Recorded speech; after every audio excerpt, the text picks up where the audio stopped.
Il y a trop de techniques qui existent sur le voyage astral et on ne sait plus laquelle fonctionne réellement. Dans cette vidéo, je vais te parler des techniques qui fonctionnent et te donner la méthode qui pour moi a le plus de chances d'aboutir. Bonjour à tous, je suis Guillaume Negri, je suis l'inventeur de la biorésonance multidimensionnelle. J'ai créé le premier centre de formation de biorésonance dans toute la francophonie et j'ai accompagné des centaines et des centaines de personnes à travers mes différents programmes. Et je m'intéresse à l'exploration de la conscience et notamment je m'intéresse au voyage astro depuis à peu près 20 ans.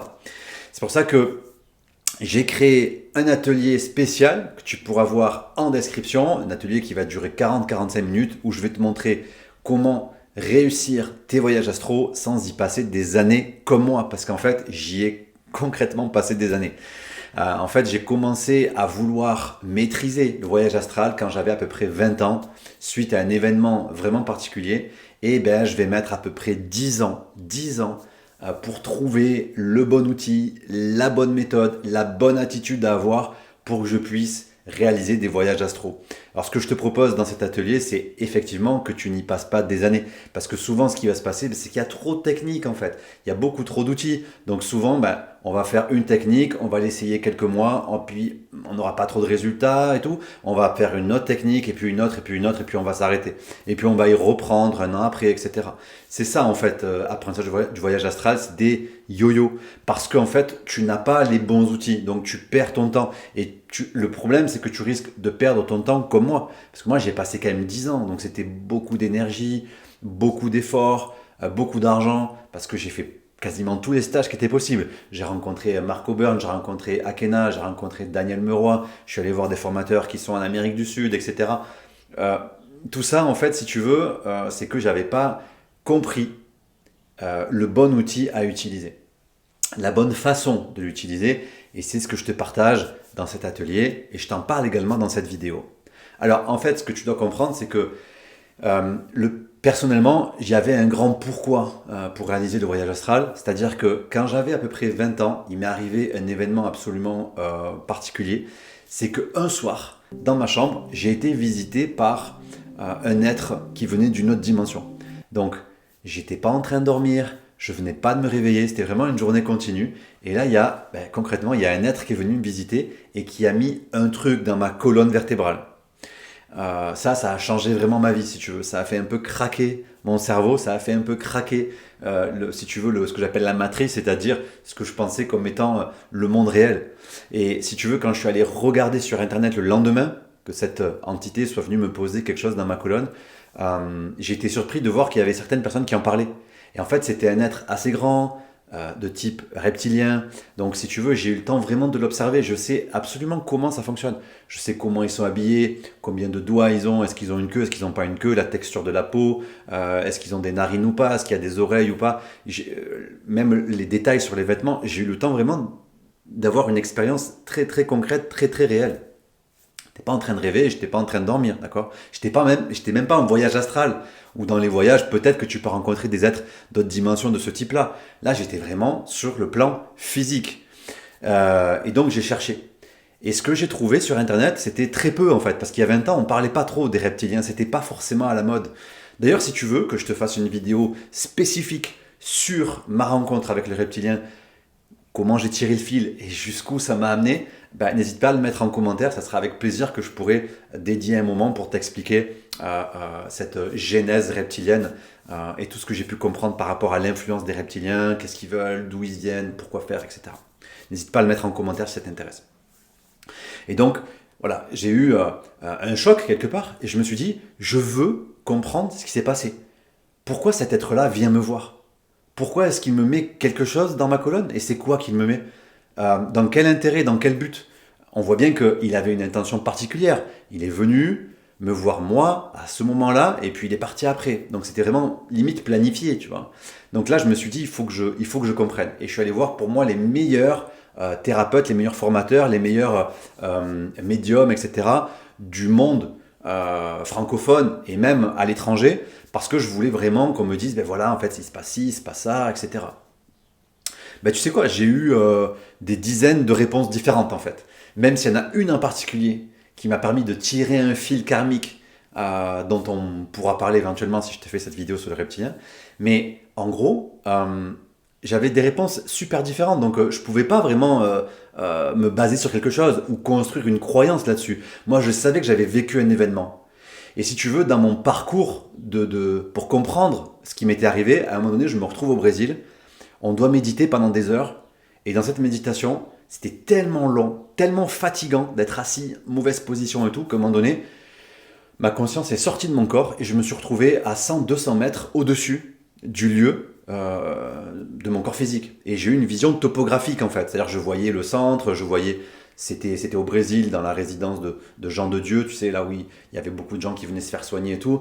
Il y avait des rivières, tout ça. Enfin, pendant ça a duré 2-3 secondes et j'ai pu voir concrètement au-dessus, à 200 mètres au-dessus de mon corps physique pendant voilà, un court laps de temps. Et puis j'ai intégré mon corps physique. Et là, je me suis dit, ok, c'est grâce à cet outil que je vais venir explorer ce qui s'est passé pour moi. Donc je suis rentré dans une frénésie, si tu veux. Je voulais voyager, je voulais apprendre. Donc j'ai lu des tonnes de bouquins, j'ai fait des méditations, j'ai écouté des sons, j'ai fait les techniques Monroe, Muldoon, Akena, l'IAC, la corde, Bulma. Toutes les techniques, je les ai essayées. J'ai travaillé des heures, des années, des milliers d'heures concrètement. Je me suis cassé plein de nuits pour essayer de sortir. Et j'ai mis presque, comme je t'ai dit, je t'ai mis 10 ans, 10 ans, 10 ans, c'est énorme.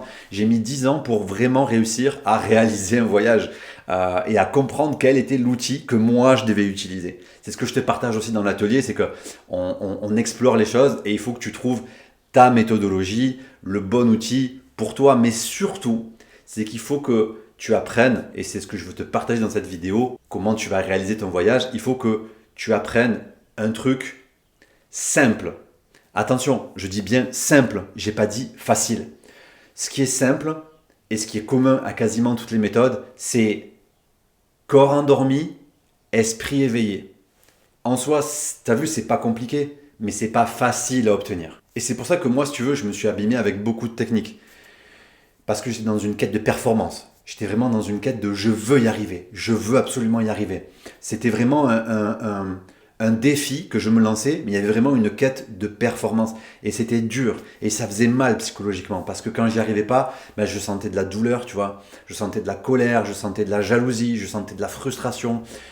C'était vraiment voilà, un combat en fait qui n'avait malheureusement aucune chance d'aboutir. Parce que c'est pas un combat. Ce que tu vas explorer dans le voyage astral, c'est pas l'extérieur, en réalité, c'est toi-même. Et tu ne peux pas te combattre toi-même, tu vois. Donc, c'est pour ça que je voudrais te partager ces informations pour pas que tu fasses ces erreurs-là. Ça peut être frustrant de ne pas y arriver, mais en fait, ce qu'il faut, c'est que tu aies la bonne attitude. Au-delà des techniques, ce qui est réellement important, c'est que tu mettes en place des outils dans ta vie, dans ta routine, dans ta journée. C'est ce qu'on voit également dans l'atelier. Des éléments qui vont te permettre de te relaxer, de faire la paix si tu veux, d'être capable de diminuer ton mental, d'accord? Parce que le but du voyage astral, et j'ai encore eu la question il n'y a pas longtemps d'une personne qui me l'a posée par mail, genre la question c'était à quoi ça sert le voyage astral? Le voyage astral, c'est pas fuir la matière et aller explorer des égrégores et des mondes de lumière imaginaires. Le monde astral, pour moi, le voyage a un objectif, c'est de te permettre de ramener de la lumière dans ta vie physique, dans le monde physique. Le but du voyage astral, pour moi, c'est de te permettre d'incarner plus ta lumière, d'être plus proche de ta divinité dans la matière. Pour moi, c'est ce pourquoi on est venu vivre cette expérience, cette incarnation, c'est de manifester la divinité, ce qu'on appelle le soi, ce qu'on peut aller visiter parfois dans certains niveaux astraux, le ramener dans la matière, incarner cette lumière pour qu'elle puisse jaillir à travers ton cœur. Ça, pour moi, c'est l'objectif réel du voyage astral. C'est pas juste de la visite. Ça peut être intéressant, la curiosité de visiter, etc. Mais le vrai but, au niveau de ton âme, c'est vraiment infuser la lumière dans ce monde. D'accord? Donc c'est pour ça qu'il y a aussi une notion de collaboration avec ton âme qui se fait dans le voyage astral.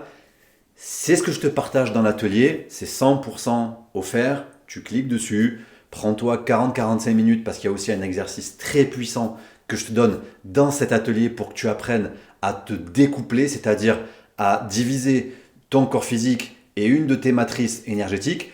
T'inquiète pas, c'est des choses que tu fais automatiquement chaque nuit. Mais cette fois, tu vas le faire en conscience. Ça va te permettre vraiment de fluidifier un petit peu ces expériences de voyage astro qui, pour moi, sont un des magnifiques outils de l'exploration de la conscience qu'on a à notre disposition. Parce que nous sommes de toute façon des êtres multidimensionnels. Qu'on le veuille ou qu'on ne le veuille pas, ça fonctionne comme ça. Qu'on y croit ou qu'on n'y croit pas, ça ne change rien. On a une structure énergétique, on fait des voyages astro. Simplement, soit on décide de ne pas les voir et on s'enferme beaucoup dans la matière. Ça peut être plus long de se réveiller, ça peut être plus souffrant également. Ou soit on sait qu'on a des multidimensions et on commence un petit peu à vivifier ces niveaux, à reconnecter ces niveaux, encore une fois, pour avoir une connexion directe avec le niveau causal, le niveau de l'âme. On en parle un peu plus dans l'atelier, alors je te dis à bientôt dans la prochaine vidéo.